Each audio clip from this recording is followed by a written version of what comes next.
Welcome back to Nissan Global Media Center, and joining me in our Yokohama studio is Nissan Executive Vice President for Africa, the Middle East, India, and Europe, as well as Chairman of the Management Committee for the Americas, Colin Dodge.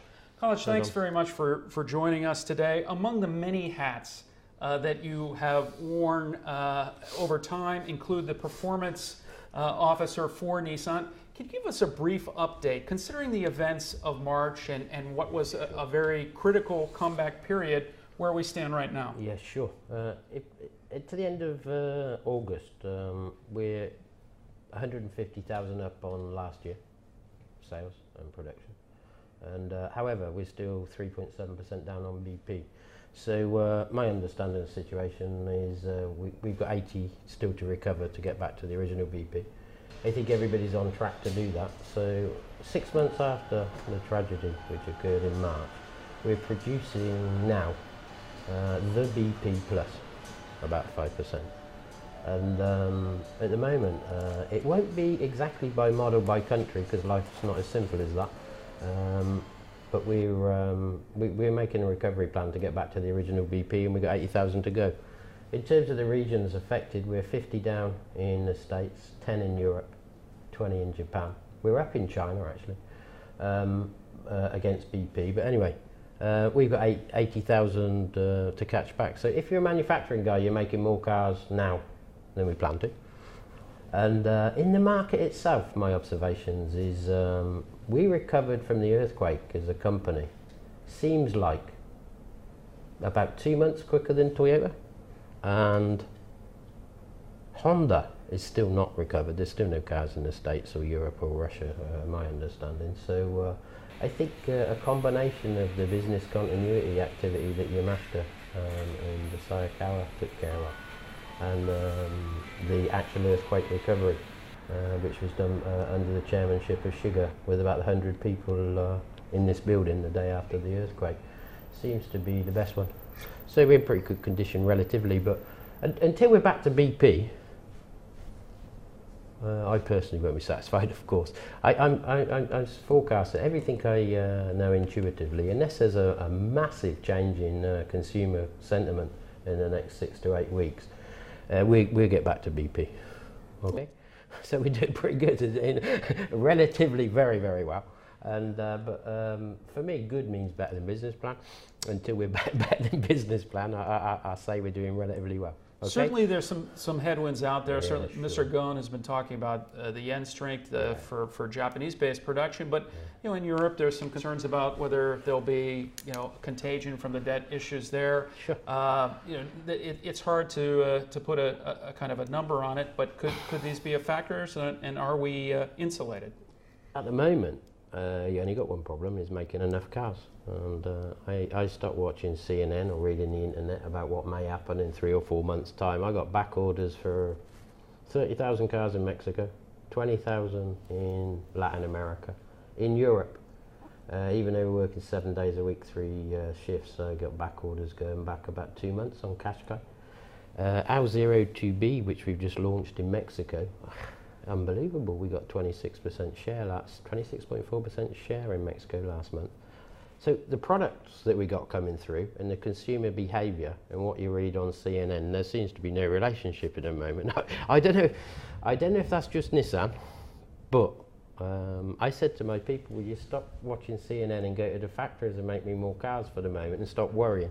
I'll see in a couple of months. I don't know what's going to happen, but I know the reality of today. I got one problem: making enough cars to satisfy our customer orders, that's all. And the yen is, of course, it's a tragedy. However, we're doing our best to mitigate the effects of the yen. We're praying for the Japanese government to do something in terms of quantitative easing. If not, it's looking pretty black, obviously, but I shouldn't be depressed for the next 6 to 8 weeks. Let's make some cars and sell the cars where the customers exist. Earlier this month you were in Mexico, and, Yeah. and obviously you're noting that 50th anniversary of our business there, top market share right now. Do you see Mexico perhaps as not only a market that is doing very well, but a template for what we'd like to achieve elsewhere? I think Mexico's performance at 26.4% is a bit unbelievable for many other countries, but the history of Mexico is quite a rich one, obviously. When the market was closed, we were there. We dominated the market, and the competition wasn't that fierce.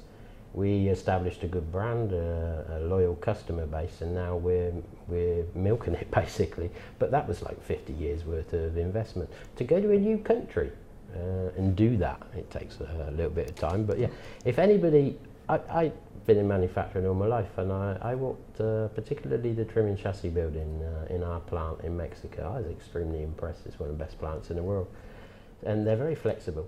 They're responding to the customers. We got the right products. And yeah, Mexico is a benchmark on many aspects of the business. Can you catch up 50 years worth of customer base quickly? I doubt. I doubt. However, it is somewhere everybody should go and visit, because we are definitely number one by a big margin. Looking at three of the four BRICS, Brazil, Russia, and India, they come under your hats, and certainly China, where you have a lot of experience. We are pledged to really expand during the time of Power 88. Sure. You know, if you want to walk us through the markets, Russia, I looked at the numbers recently, 56% growth, I think, in July alone. Yeah, that's right. In Russia, we've still got a small manufacturing activity, and we make the big cars locally, and the other manufacturers make the small cars in high volume locally and bring in their big cars from outside. Our strategy is kind of working from a profit point of view and a brand point of view. It's very good. We need in Russia just one thing, which is small car manufacturing capacity, which we're developing with Renault and Vaz. It's quite a tricky country, Russia, and it's best to be with someone who knows Russia well, which Vaz do and Renault do. They've been there a long time. So Russia, pretty confident already that we could do 8% without any sort of particular magical sort of effort. And I think Russia also, I think Nissan's brand is so strong. They do like Nissan, our quality and our products. The new Duke that we just launched is on fire in Russia. I don't think 10% is beyond our ability in the Power 88 market share. Yeah. I think so. As soon as we got local production and rubalise the parts, we'll be fine. In India, we've just started. I think we made a very strong plan. We broke lots of records in terms of production ramp up, localization content. I think it's 92 or 3% already. We're localizing all of the powertrain, including the 5Cs, which we didn't do immediately in some countries. So I think India's on for a substantial presence. In Brazil, we're just starting. Brazil, at the moment, we make some cars in the Renault plant. And it's clear if we want to be a big part of Brazil, excuse me, if we want to be a big part of Brazil, we need a capacity and we need local content, about 90%. And that's all you have to do in a brick. If you look at all the companies that did well in bricks, they had a high local content, local manufacturing, local management, well connected to the sales company and the product planning. And it worked very well for us in China. We're following exactly the same template in India, Russia. In Brazil, I think we do well. I really do. Finally, coming out to the breadth of Power 88, you certainly talk about capacity being key right now. Is there any other facet that's going to see that 8% market share and other facets of the plan to be hit over that time? Yeah, product is still the most important thing in our industry. You get that right and life's okay, and if you get that wrong, it's very hard work. But I've seen the product plan, I've seen the cars, they're better than the last generation, and not all car makers are getting better from generation to generation. I've seen some deterioration in some competition's product, which is encouraging. Local content is still the key issue, because you isolate yourself from currency exchange rate, and as soon as you do that, you just need good cars at the right cost. And you don't have to worry about the fluctuation of the Brazilian currency to the whatever currency. So local content's absolutely key. We're going to do that. I think the team we got at the moment, right across the world, actually is the best team since I've been in Nissan. It seems very joined up. It seems to be doing the right things.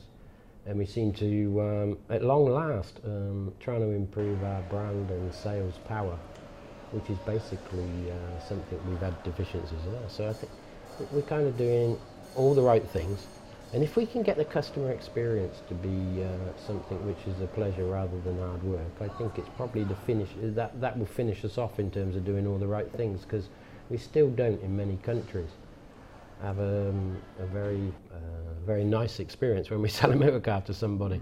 So I think the work that Category is doing in that area with the regions, I think probably the last brick, the last step of Nissan's improvement activities.